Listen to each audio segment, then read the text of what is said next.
hungry monkey never refuses an invitation to eat tacos and burritos, even if he didn't know what they are. The tacos have meat. The burritos are vegetable and cheese wrapped in a tortilla. Buen provecho.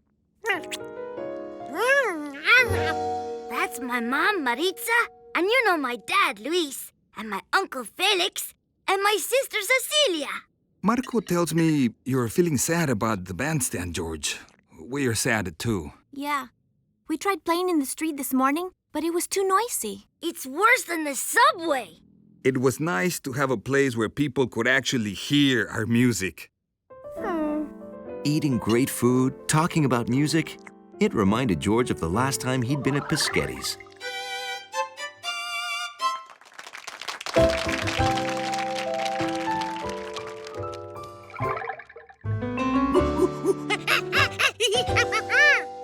Do you have a place in mind, George, where people can hear us?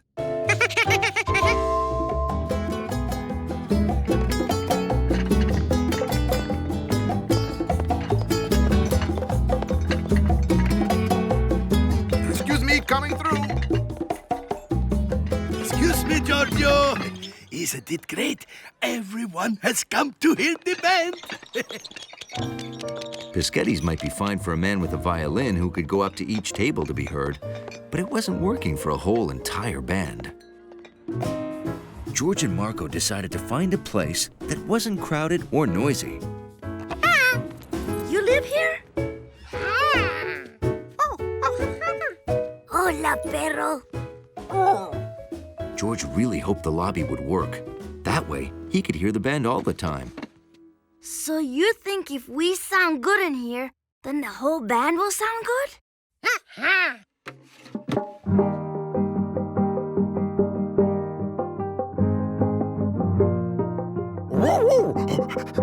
To George's surprise, they didn't sound good. They sounded sort of muffled. Except to Hundley. George thought they'd sound less muffled at the zoo. There weren't any curtains or carpets. But the lions were a little loud. There were no lions or carpets at the railway station, and the room was big enough for a band. Too big. The high ceiling made it difficult to hear the music. The bridge reminded George of the bandstand, but it was a little too echoey. Okay, so we need a room big enough for the band, but not too big, a high ceiling, but not too high, and no lions or carpets or waiters. Hi, George. And hello, friend of George's. Hola. Are you coming to the opening tonight? Marvels of the Maya. It's our biggest archaeological exhibit ever. There'll be food and lots of people. Bring your friends. Lots of people? Was Marco thinking what George was thinking? Wait! Yes? Do you think you might want some music tonight? My family has a band. Music? Oh, fantastic idea. 7 o'clock. See you then.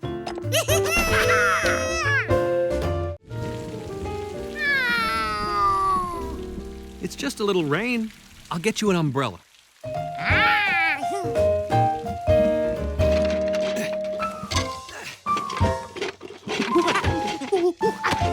I know. Let's check the attic.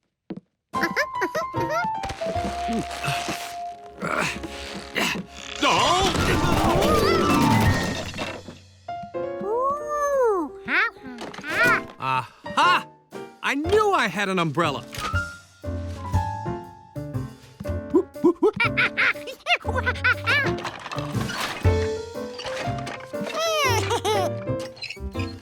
George thought the cart was wonderful. It would be perfect for carrying stuff. Huh. I really should get rid of some of this. You want that? Oh, sure.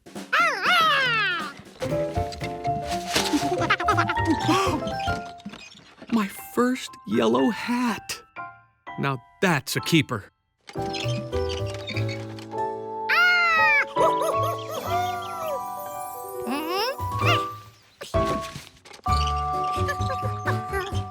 George loved his new cart. Now all he needed was something to put in it.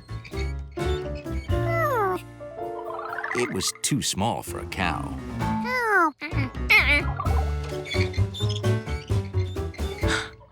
It could hold a ton of coconuts, but there were no coconut trees around. That's what George could put in it. Interesting sticks.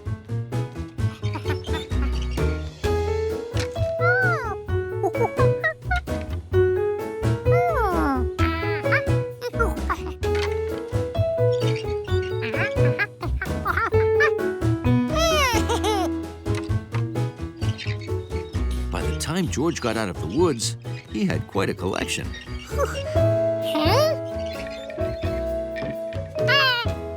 Hiya, George.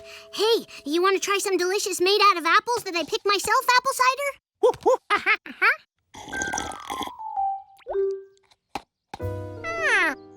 Do you want a whole bottle? That'll be $3.50, please. Why don't you and Allie make a trade? That's what we used to do when we were kids. Yeah. Ta-da!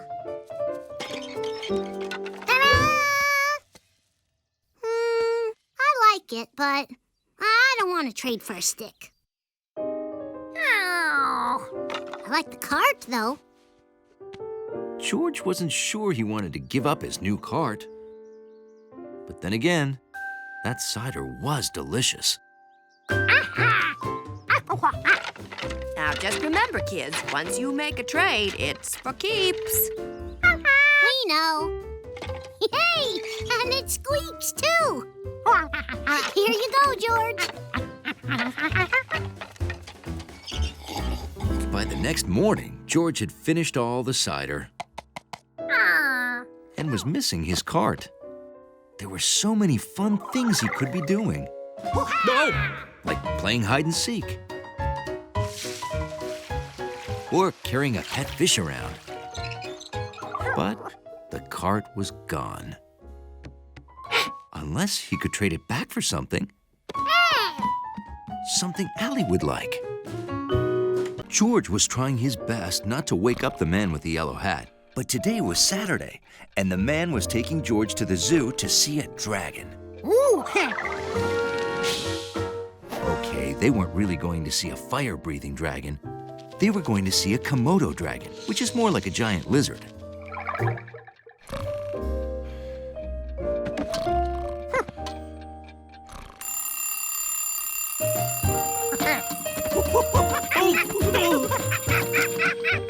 Morning, George. Excited about seeing a dragon? So a subway is a huge network of trains that runs under the ground. Yeah, there's a subway right below our feet. It takes thousands of people and the occasional monkey to places all around the city, like the zoo. And the entrance is right down those stairs. Hey, wait up! No, George, stop! We have to pay. Sorry about that, officer. It's his first time on the subway. Oh, not to worry. On my watch, monkeys ride free. Oh, thanks.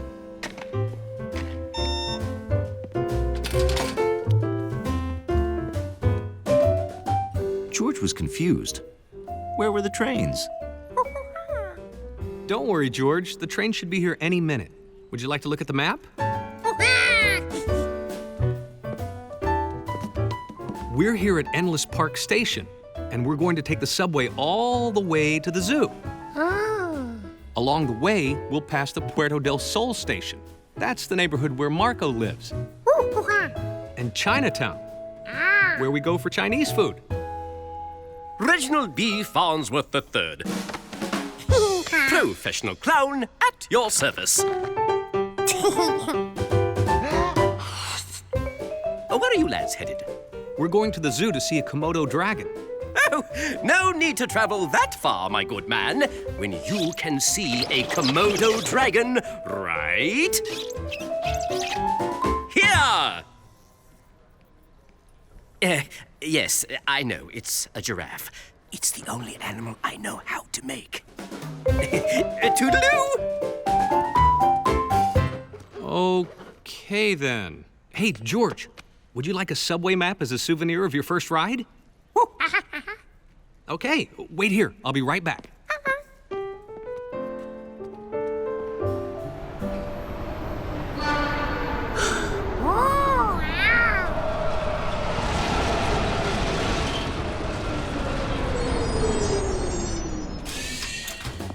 George couldn't wait to get on the train, so he didn't. Oh, good, the train's here. Now, where's George? George? Wait! Here you go. George, I'm out. Wait, my monkey's on the train. George, get off at the next station and wait for me there. Oh, boy. Care for another giraffe?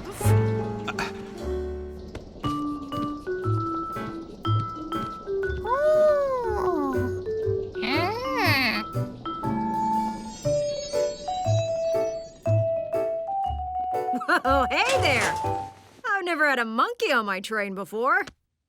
Would you like to see how I drive this thing? Oh, maybe you'd even like to help. From here, I control the train's speed, brakes, and doors. Okay, the workers are done and the light's green, so it's time to get moving. So let's blow the horn.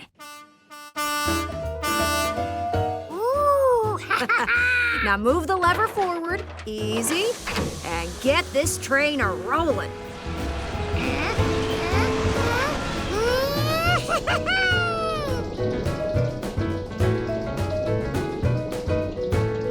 And here we are at our next stop, Puerto del Sol.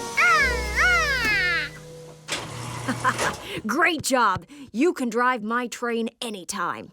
Bye now.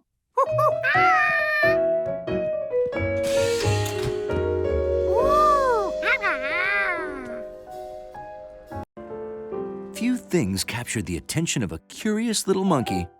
I wonder what this could be. Okay. Oh, it's from my mother. Happy birthday, love, Mom.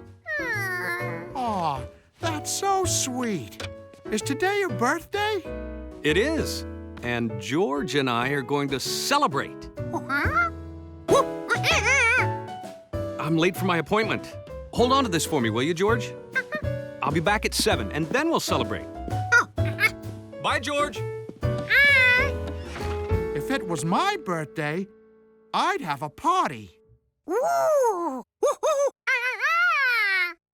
You want to have a party? Shh. A surprise party? Even better. You know how I throw a party? It's as easy as A, B, C, D. All you need is A, an apartment, B, your buddies, C, a cake, and D, decorations. A, B, C, D. That didn't sound hard at all.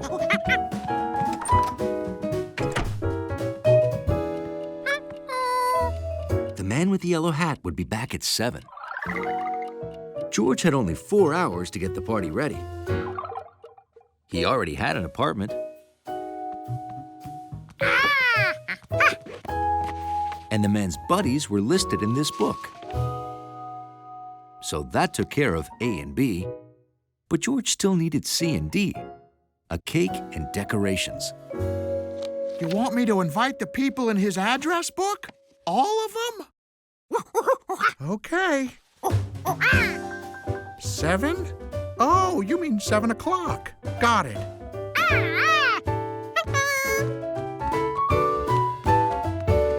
Since you invited me to your party, I'm gonna give you my special all-fruit frozen cake on the house. Just pick a size, Giorgio. A big party needed a big cake. The big one. Surprise.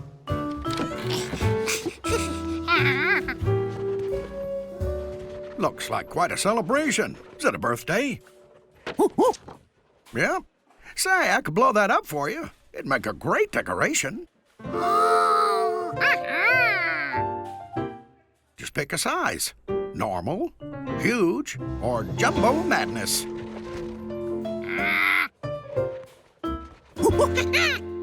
Jumbo madness it is.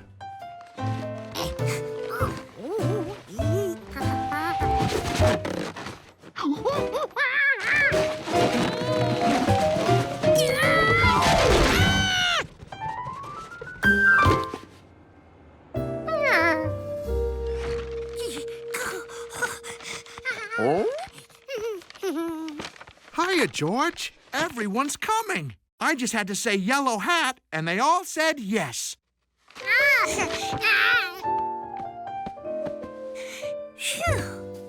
Oh, I'll take that stuff upstairs. Maybe you want to get a stepladder to hang the star?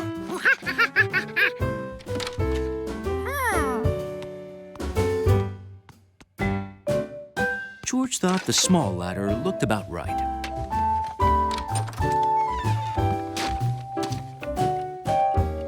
"5 o'clock. Oh, I gotta get back to work. Hunley can stay, though. See you at the party.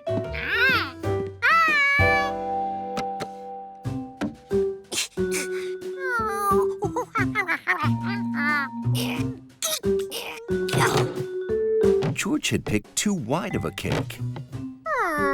It wouldn't fit in the freezer. Luckily, it was cold out on the balcony. That took care of C, cake. Now for D, decorations.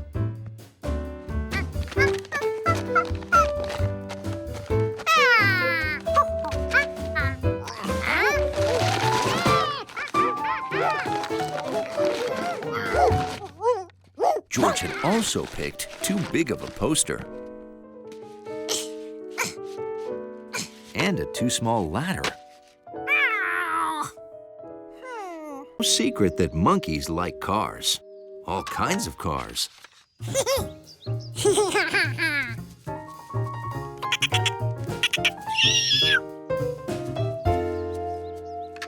Ready?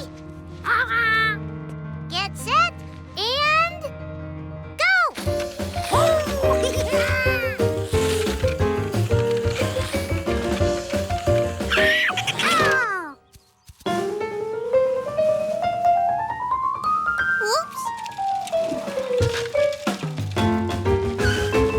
Nice wipeout! That reminds me. You should have seen me almost wipe out at the Derby. I was coming down the hill, accelerating to maximum gravitational pull, and then I lost a wheel. I think Bill is talking about a soapbox derby, George. It's where kids build and race their own cars.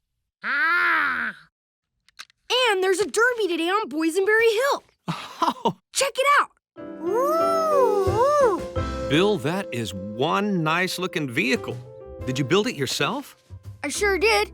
It's got rear wheel steering, caliper brakes, and a parachute. You have a parachute in there? It pays to be prepared.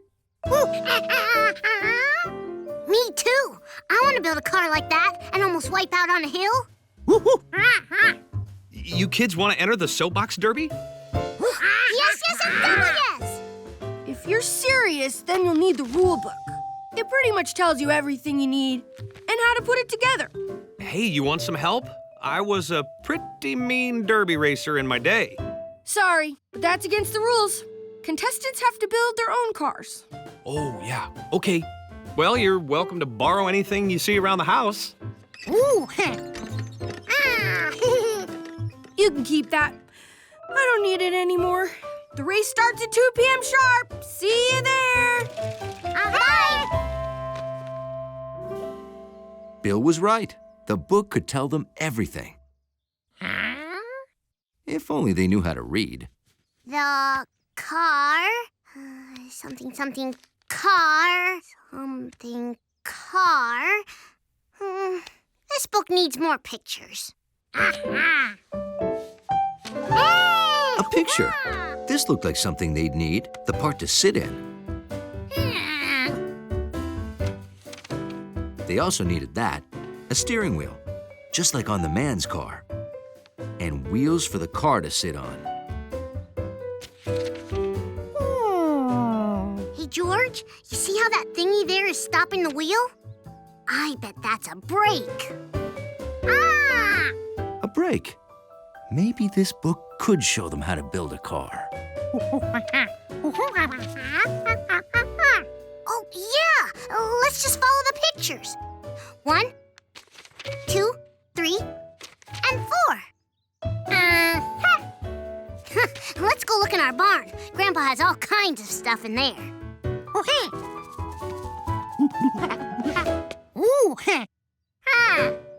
Oh, yeah, good idea. Let's take the wagon. Maybe we'll find car stuff on the way.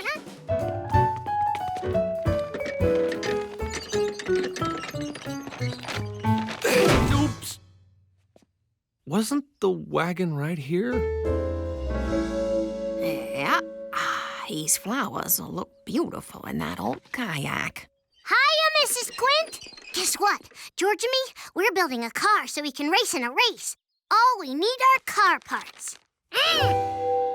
Well, if you see any car parts lying around, just help yourself. Must have left my gloves inside.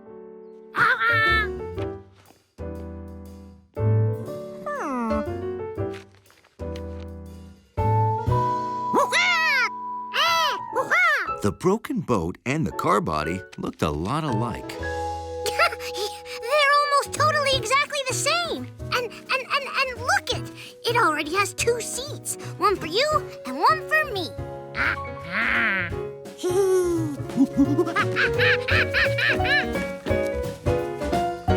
Monkeys are natural-born explorers. So when the man with the yellow hat decided to visit Buncha Beak Island to photograph birds, George decided to explore with him. Here's the radio, here's the throttle, and here is the key.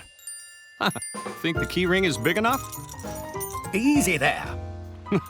Fun to play with, though. Okay, here you go. Careful. That's the only key we have. Really? Aye. There used to be 5 keys, 1 for each quint. The first key fell down a drain. The second key fell down a drain. The third key fell down a drain. What happened to the 4th key? Probably fell down a drain. So, be very careful with this key. It's the only one we've got. Don't worry, Mr. Quint. We'll take good care of it. Won't we, George? Well, what are you waiting for? Shove off. Have fun. At last, it was time for exploring. An explorer always keeps an eye out for interesting things. George saw interesting birds, interesting fish, and a very interesting water monkey.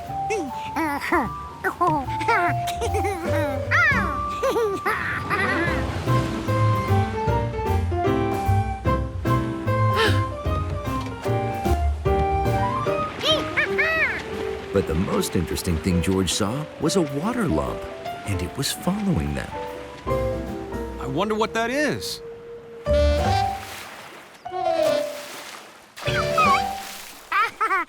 What do you know, George? It's an otter pup. Pup? The man couldn't be right. That thing didn't look anything like a dog.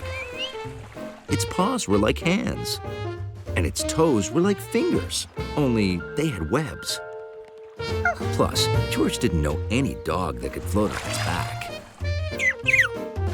But it did bark. Maybe it was a dog.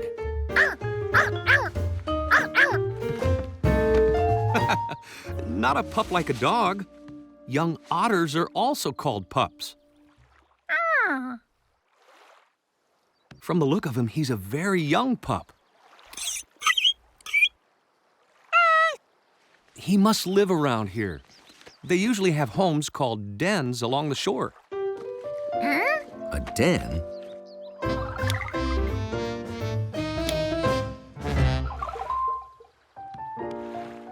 George didn't see TVs, sofas, or any other den furniture.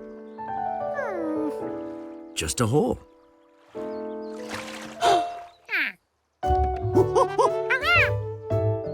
Otters are very playful and very curious. Almost as curious as a monkey. I think he likes you. What do you know? Fucticus ludovicianus, also known as a rose-breasted grosbeak. You want to go with me or stay with your friend?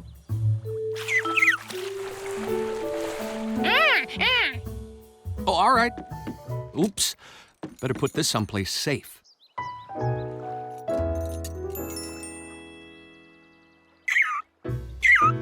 See you soon.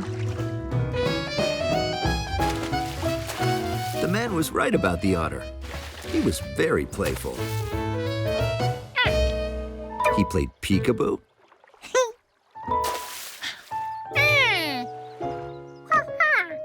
And hide and seek.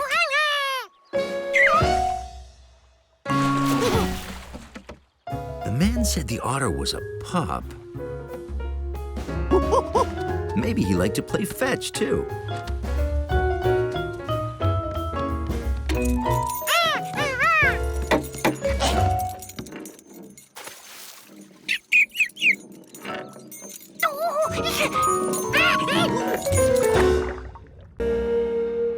It was a big day for Hundley.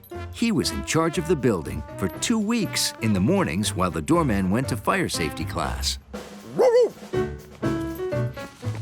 Miss Klopotnick's coming to get these flowers, Hundley. And Jerry'll be here for her quarterly visit. I'll be back in a few hours. And just like that, a dog had his own building.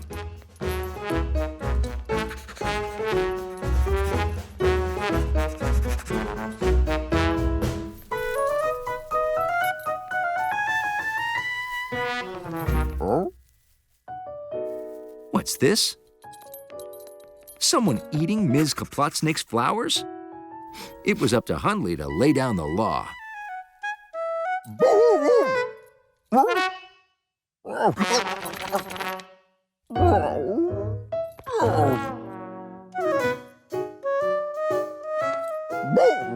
Hundley was scaring the caterpillar away. Very, very slowly. Hundley noticed it was long and low to the ground, kind of like him. But it still shouldn't be in his building. Wait, long, low, and cleaning the lobby? It was exactly like him. Hundley had a new friend, Hundley Jr.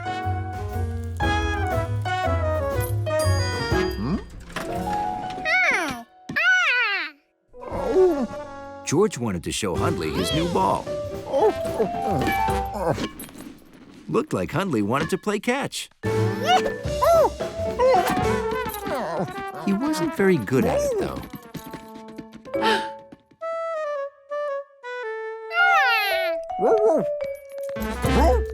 Hundley wasn't about to let a runny, jumpy, Georgie-ish monkey near his new friend.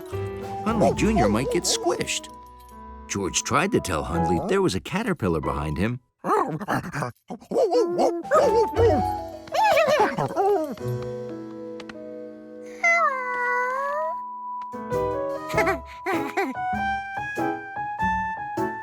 Hundley was relieved.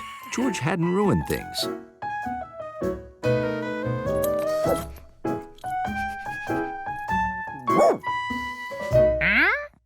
Hundley was giving him flowers?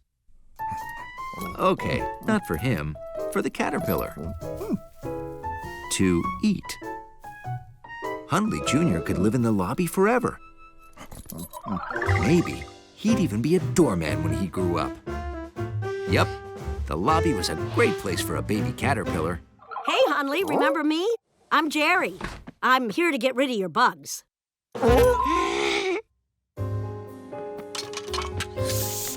The lobby is a terrible place for a baby caterpillar. You might want to go outside while I spray. They needed a new place for Hundley Jr. to live.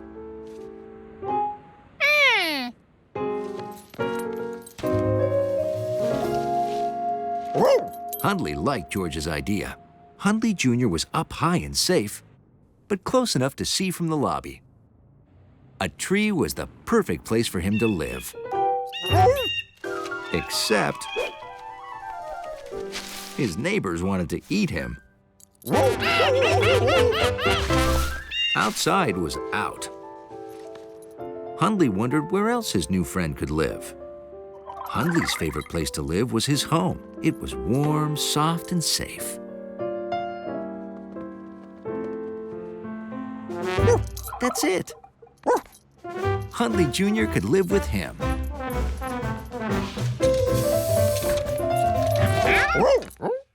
Hey, Hundley. Is the doorman around? I need him to sign for this package. Well, I'm running behind today, so close enough. Have a good day. Hundley had to stay in the lobby and take care of Hundley Jr. But he couldn't do both at the same time. And the only one around who could help was a monkey.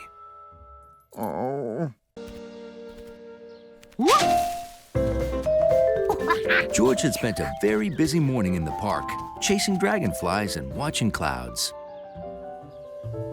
Being a monkey was hard work.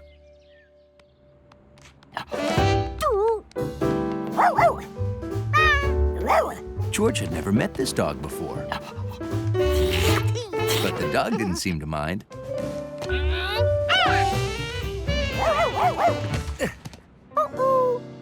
Blaze! There you are, with a new friend. Here, catch! Wow, your new friend is really good at catch, Blaze. That's George. George lives down the block. This town's not normal. George, this is Sam, our new probie. That means he's probationary. He's training to be a fireman, but first he has to pass all the tests. And that's our new fire dog, Blaze. He's on probation, too, because he keeps running away. And one of Sam's tests is to keep Blaze from running away. Well, we probies have to look out for each other, right, Blaze? Okay, buddy, back inside. Nice meeting you, George.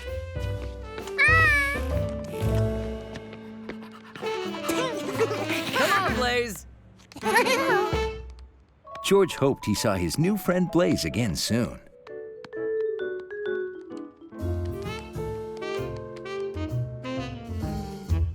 George had the strangest feeling he was being followed.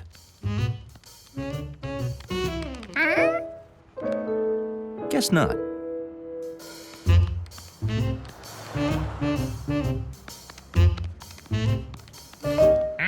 Were those footsteps George heard? And panting? A mailbox with a tail? What will they think of next? Blaze! Blaze ran off.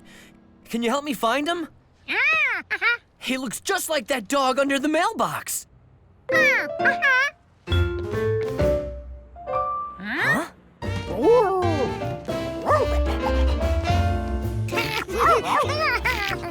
I love you too, Blaze, you Wazy. Yes, I do.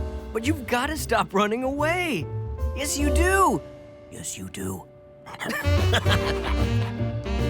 Maybe they didn't notice we were gone, Blazy. Hi. You lost him again, didn't you, Proby?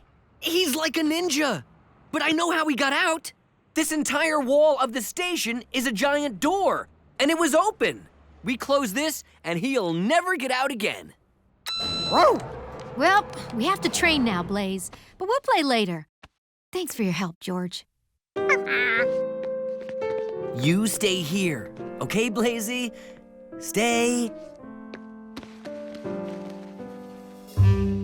Blaze was very bad at staying. What if he got out and ran so far away they couldn't find him? How would someone know to bring him back to the firehouse? Aha! If Blaze had clothes like the firemen, everyone would know where he came from.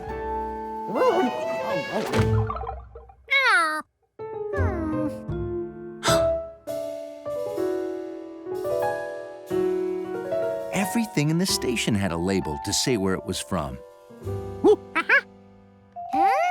Maybe Blaze just needed one of those firehouse labels on him.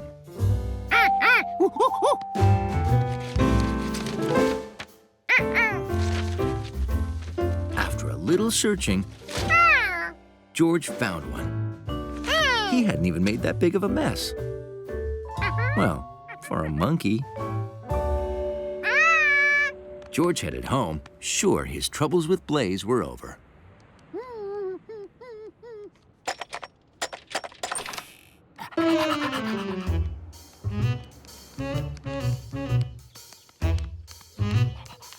Then George thought he heard footsteps again.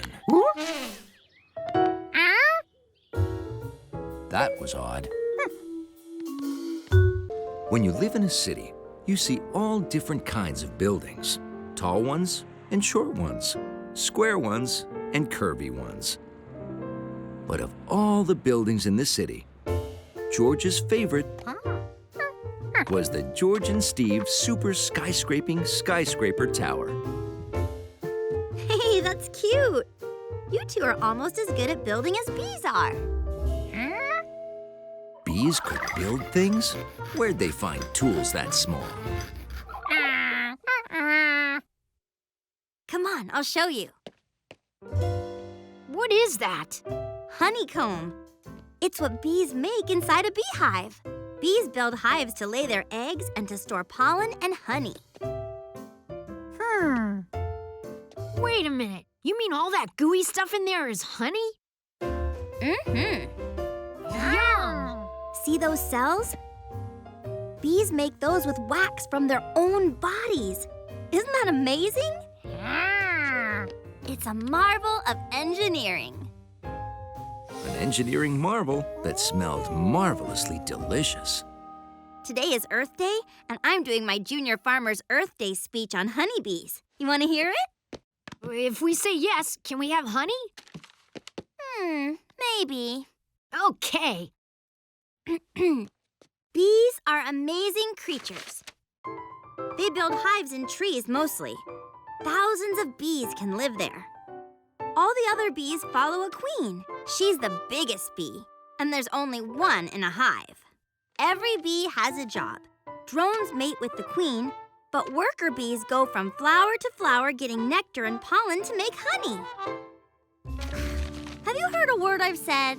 Oh yeah, honey and stuff. You want to try a taste? Oh, my ballet class. Gotta run.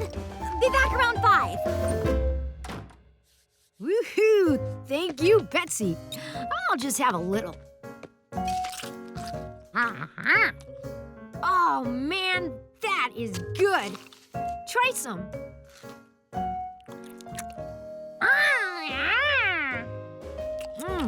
This is too delicious. Okay, one last little slice and then I'm done. We ate Betsy's honeycomb and she needs it for her speech. Oh, what are we gonna do?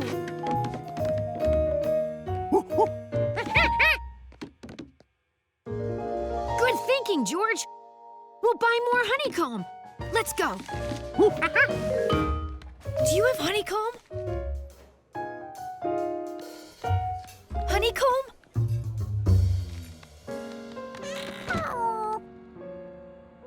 does no one have honeycomb? Hey, I know. In Betsy's picture, the hive was in a tree, right? The park is full of trees. Maybe there's a beehive in one of them. Let's go.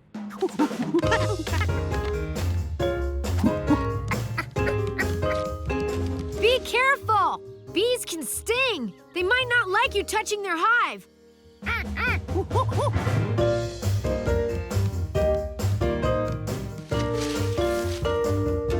George couldn't find a hive.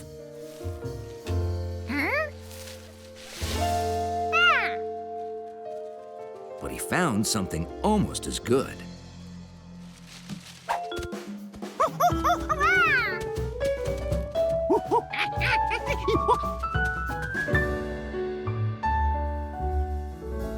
An Earth Day celebration?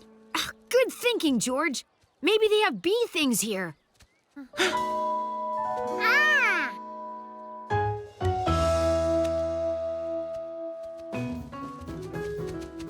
Howdy.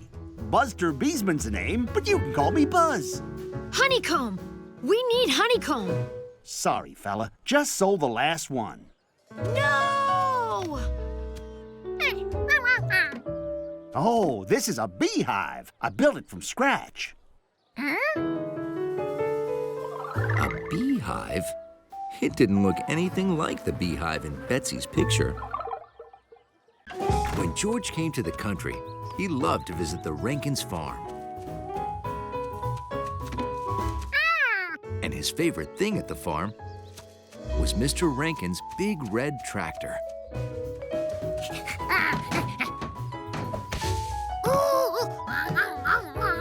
Morning, George.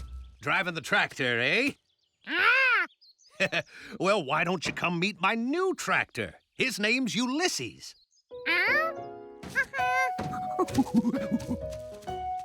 George, meet Ulysses. He's my brand new ox. Oh, he's friendly. I called him a tractor because he does what a tractor does. Plows my fields. He doesn't need gas, oil, or a mechanic. And just watch him plow. Get up! Of course, he can be sort of stubborn. Here we go. Attaboy, Ulysses.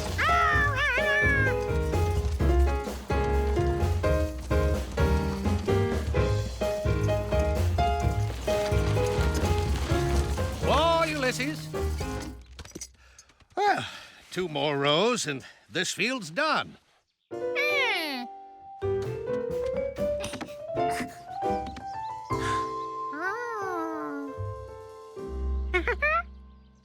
Whoa, careful, George. That field's chock full of poison ivy. And that stuff'll really make you itch. See the leaves? That's how you can tell.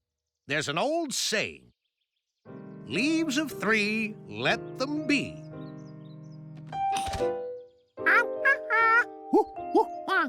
I'd love to plant something there. The dirt is rich and sweet. But I'm way too allergic to poison ivy. Huh? Hiya, George! Hi, Grandpa! Hi, Ulysses. Oh, hey, George, you want to meet our new kids?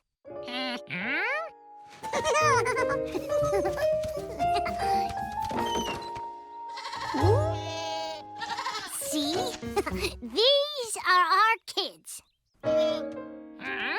Kid is what you call a baby goat.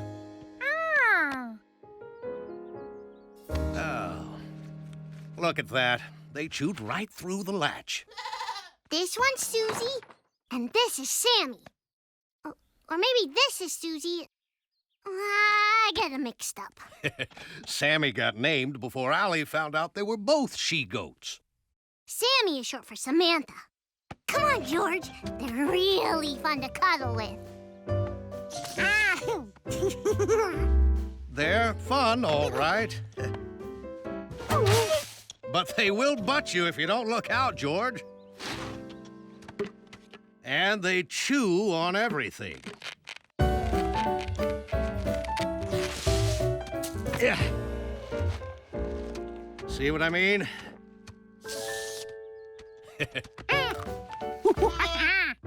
Thanks, George. They'll be good milk goats when they're grown. But I've got to plow that field now. With the latch chewed, who knows what kind of trouble they'll get into while Ulysses and I are working. George had a great idea. Yeah, Grandpa. We'll keep him out of trouble. Okay, if you think you can handle them, good luck. Thanks, Grandpa. Susie, Sammy, no!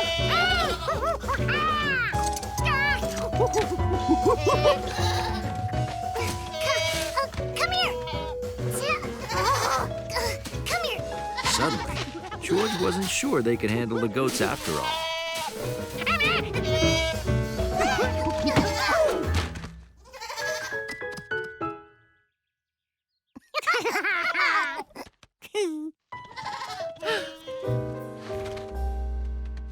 Get out of my flowers! We're coming, Grandma! Land's sakes! Put down that begonia!